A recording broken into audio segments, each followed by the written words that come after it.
years ago, I was a rather avid hiker. Well, avid for me. And I could never have imagined doing it, and yet I did with friends. So when I wanted to go on a hike, I would ask a friend to take, if they want to join me.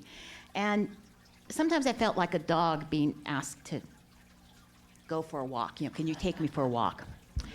But I didn't feel safe hiking the canyons of the Los Angeles area alone for a long list of reasons, including my not so great balance and fear of heights and fear of snakes and creepy crawlies and all that. And yet we did hike, and we did it together and with me and my friends. So one morning, my friend and I decided that we would be a little bit adventurous and try a hiking trail that we had never walked before. But we had seen many other happy hikers coming down off this path, so we thought we would try it ourselves. It started out relatively flat and even, which was good for me.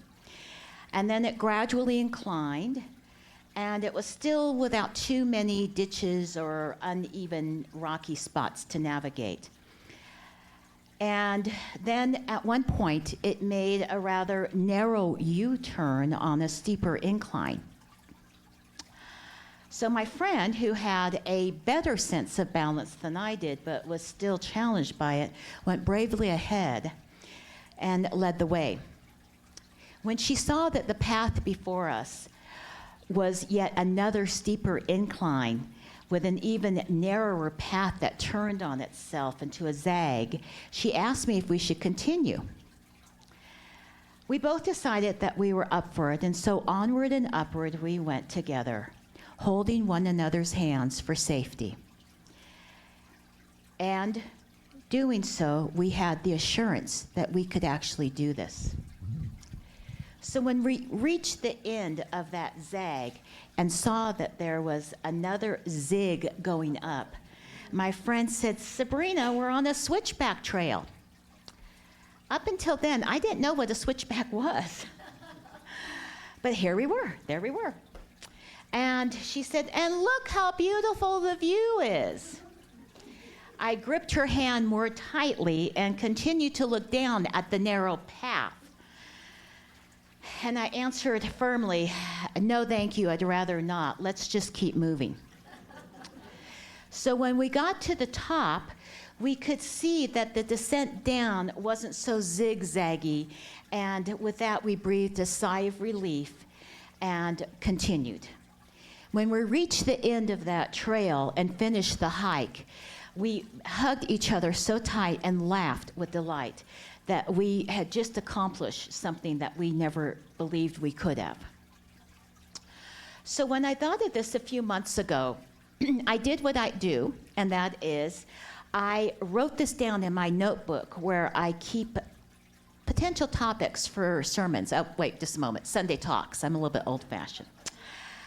So then a few weeks ago, I was having a conversation with someone about his love of hiking. He really loved to hike. And we started to talk about switchbacks. And when I mentioned I might do a talk about this, he started to tell me in detail about how switchbacks were first originated with railroads, and then how the engineering of it worked. And I didn't understand much of it, but I got the gist of it, and that railway cars would not be able to ascend the high terrain if they didn't have the mechanics to help one another make their way up the zigzag. So in preparation for this talk, I went to my best friend Google and found this description of a switchback on wikipedia.com. A railway zigzag or switchback is a railway operation in which a train is required to switch its direction of travel in order to continue its journey. While this may be required purely from an operational standpoint, it's also ideal for climbing steep gradient. And I also found this from a synopsized AI overview of switchbacks. But where you see switchbacks most often is in mining or logging roads that need to climb steep hillsides. A series of linked switchbacks that climb a grade stepwise can surmount a hill that would be otherwise too steep for a direct approach. Looking at a switchback from an engineering point of view, a switchback is not a U-turn or a detour. It's a way to make an upward climb that otherwise could not be made by going directly on up a steep hill or mountain. From a metaphysical point of view, a switchback is how we navigate life. Ralph Waldo Emerson, whose writings greatly influenced Ernest Holmes, is often quoted as saying, "The voyage of the best ship is a zigzag line of 100 tacks." So whether it be on land or on water, zigzagging works quite well in getting from one place to another, especially when the journey might otherwise be arduous and challenging. Yet I have to say that the switchback hike that my friend and I did wasn't easy. It was hard and exhausting, with moments of life-threatening fear of falling off the steep cliff. But we did together what we could not have done alone. We didn't know when the straight path before us would zig or zag. We didn't know where the trail would take us, but we knew we were making our ascent upward. One thing my former minister, Dr. Mark Vieira, would tell us many times in his talks is that we never know what another person's path is, and it's not for us to know. Our individual paths that we journey consists of how we experience and navigate life. There have been many times in my path when I didn't know what my own path was. But today, I know my path is one of rising higher. It is one of ascent. Dictionary.com defines ascent as a movement or return toward a source or beginning. That is how I see the path that I'm on, one of returning to source. That's with a capital S, source. The source of all life, that being what I call God, which is the beginning of timeless beginning and the ending of eternal end. And this is a return home, for my home is in the heart and mind of God. And so I ascend higher, toward higher consciousness, higher awareness, higher mindfulness, higher compassionate love, higher goodness, which is a power that knows no opposite. But I can't do this ascent alone. I have to have others help me as I help them. So going back to trains and how they use switchbacks to make their ascent, as I mentioned earlier, the rail cars wouldn't be able to do this if they didn't help one another. But actually, it isn't just one train helping another traverse the switchback climb up. It's a locomotive that helps. And even though the locomotive is part of the entire vehicle system that's called a train, the locomotive is in fact the power unit that pulls or pushes a train. So if a train didn't have a locomotive, it wouldn't have the power to push or pull the trains upward and forward. I know as I journey on up my path that just like a train, I need a locomotive, a powerhouse to power me on forward and upward. Otherwise, I'd just be huffing and puffing, going nowhere except most likely frustration and defeatism. My powerhouse locomotive is God, or rather my relationship with God, knowing that God is the source of all my supply.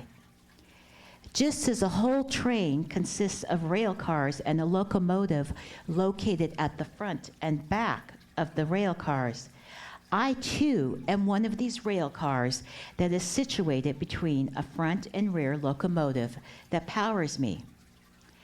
This is how I view my relationship with God, that I am one with and of God and all that God is, just as a train is one with and of all the other trains in front of it and behind it, as well as with the locomotive that powers them, and that this, as a whole, consists of what we know as a train. The whole train of my life is God that powers the locomotive engine at the front, leading an infinite, eternal line of connected railway cars. That's being you, me, and all of life. And this same locomotive engine is in the back, powering us all on upward. Now, what's interesting is that locomotives not only push and pull a train upward and forward, they're also needed to power a train to reverse and change direction while negotiating a switchback. Just think about this. We each have our own relationship to this powerhouse within us and about us, which propels us through our life's journey. This powerhouse that I call God, but you may call universe or spirit or any other name. But no matter what name you call it, it's the one source of all life, all power, all energy. And it's what moves us upward, onward, and yes, sometimes backward. Sometimes our path is that of a switchback, where we must go backwards in reverse in order to make an upward, forward ascent. But again, this isn't a U-turn that takes us back to where we started on our path. And it's not a detour that takes us away from our path. It's part of our own personal path of ever-continual evolution of spiritual maturity and growth.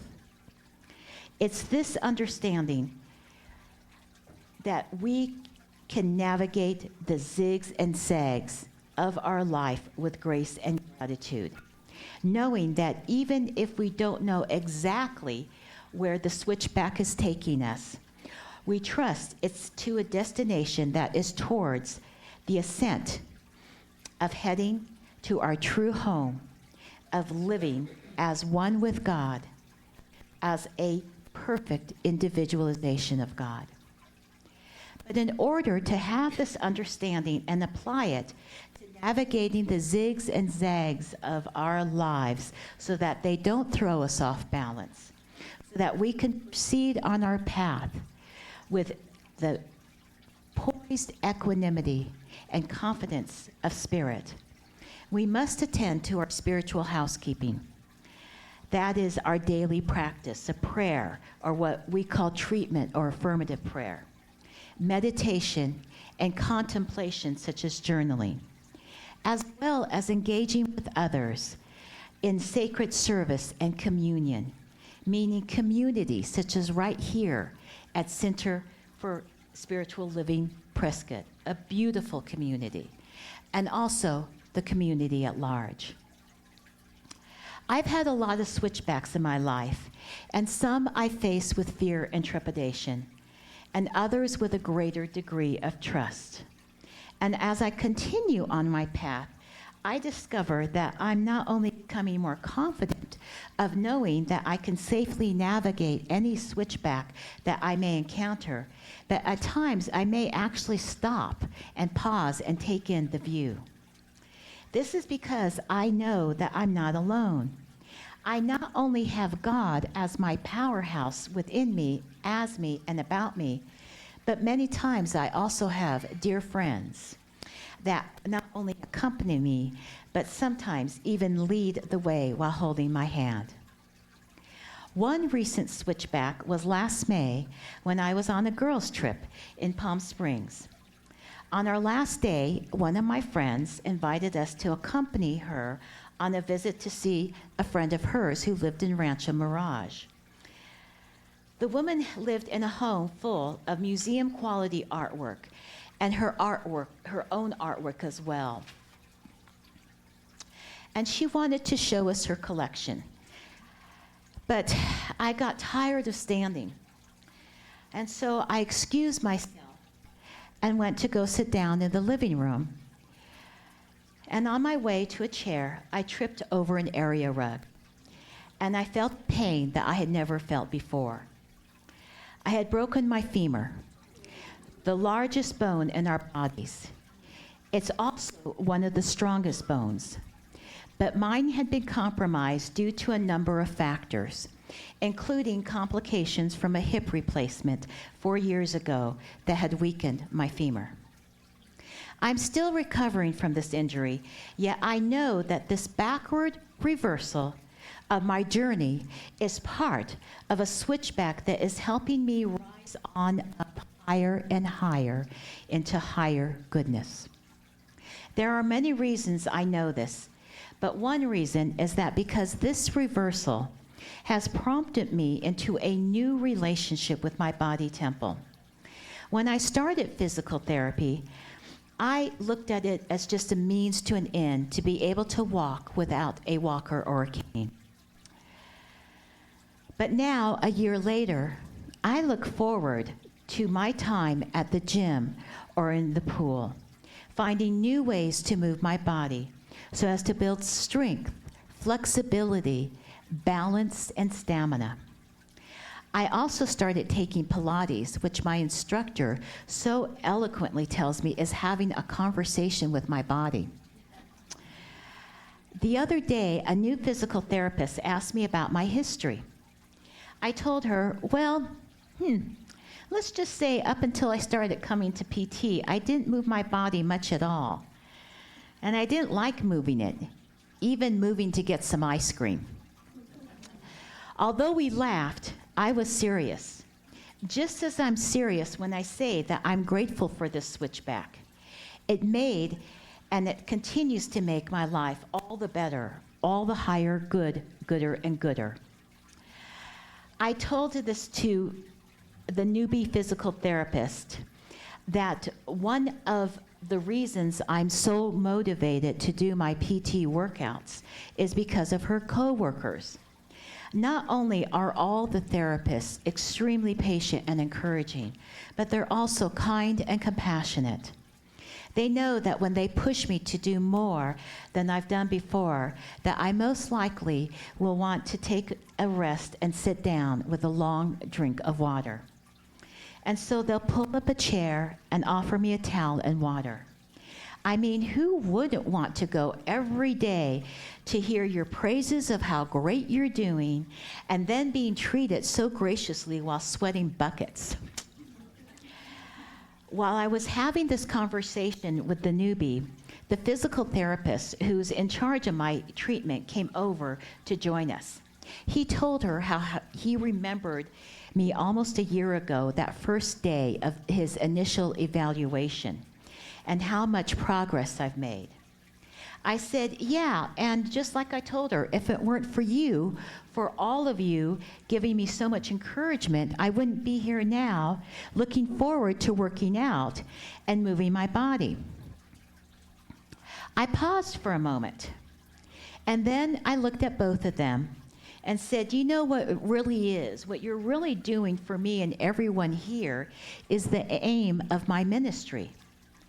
That is, everyone I interact with, to know that I see them, I hear them, and I understand them, that they're cared for, that they're loved, that they are significant.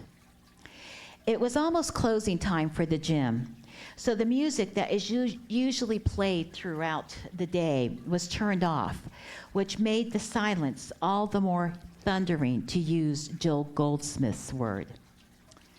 Then I heard, so you can, if you don't mind, repeat that again, that everyone is seen, heard.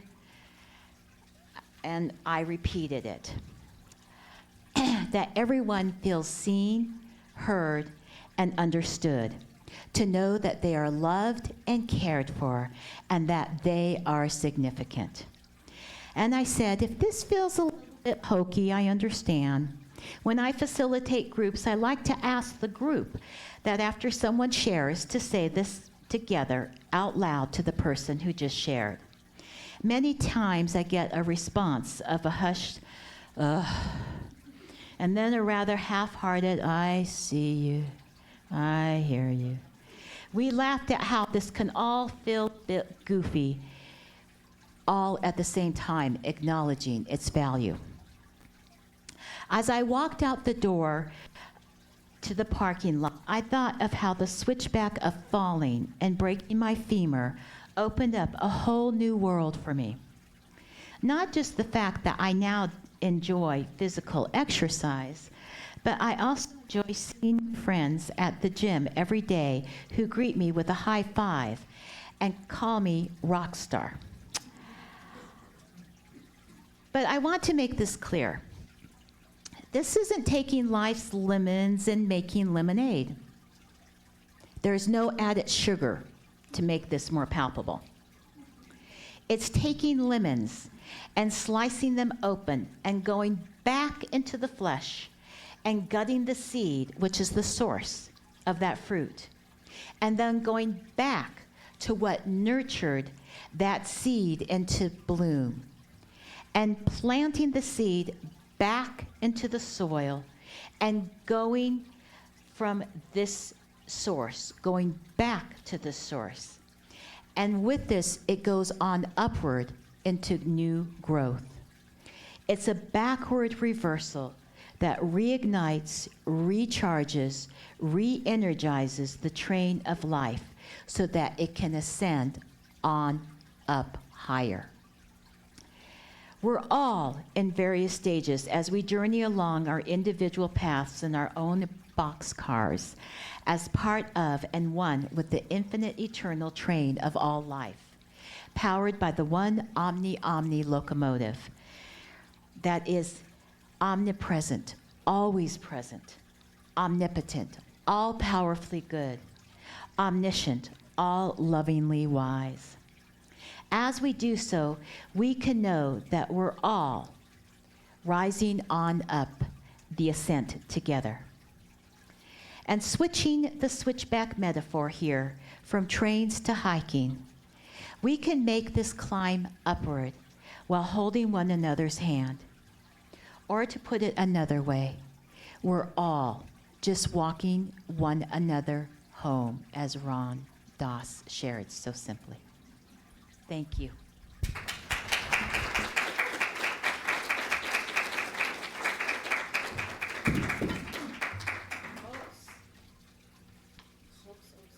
I think I just lost something.